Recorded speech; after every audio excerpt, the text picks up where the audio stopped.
மதுரையில் நாம் தமிழர் கட்சியின் சார்பில் ஒரு வித்தியாசமான மாநாட்டிற்கு ஏற்பாடு செய்யப்பட்டிருக்கிறது.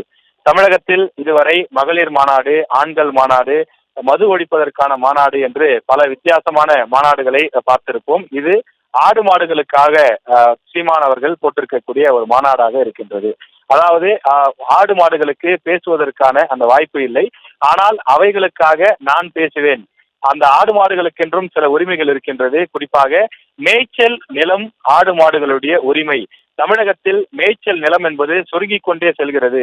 மலை ஒட்டிய பகுதிகளிலும் மலை அடிவாரங்களிலும் ஆடு மாடுகள் மேய்ப்பதற்கு சென்றாலோ அல்லது வனப்பகுதிகளில் சென்றாலோ தொடர்ந்து அதிகாரிகள் தடை விதிக்கிறார்கள். இதனால் ஆடு மாடு வளர்க்கக்கூடியவர்கள் பெருமளவில் பாதிக்கப்படுகிறார்கள். ஆடு மாடுகளும் தங்களுக்கு மேய்ச்சலுக்கு உணவில்லாமல் தொடர்ந்து பாதிக்கப்படுகிறது. எனவே அவைகளுக்காக நான் குரல் கொடுப்பேன். தமிழக அரசும் மத்திய அரசும் இணைந்து இதற்கான சிறப்பு திட்டத்தையும் சிறப்பு வழிவகைகளையும் மேற்கொள்ள வேண்டும் என்பதுதான் இந்த மாநாட்டினுடைய நோக்கம்.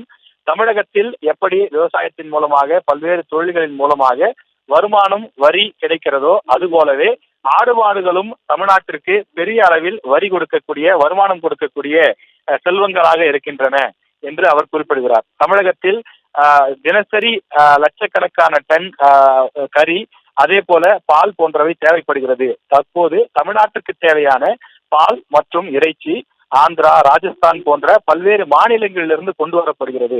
ஆனால் ஒரு காலத்தில் தமிழ்நாட்டின் தேவைக்கான அந்த உணவு பால் போன்றவற்றை தமிழ்நாட்டிலேயே தன்னிறைவு பெற்ற ஒரு மாநிலமாக இருந்தது.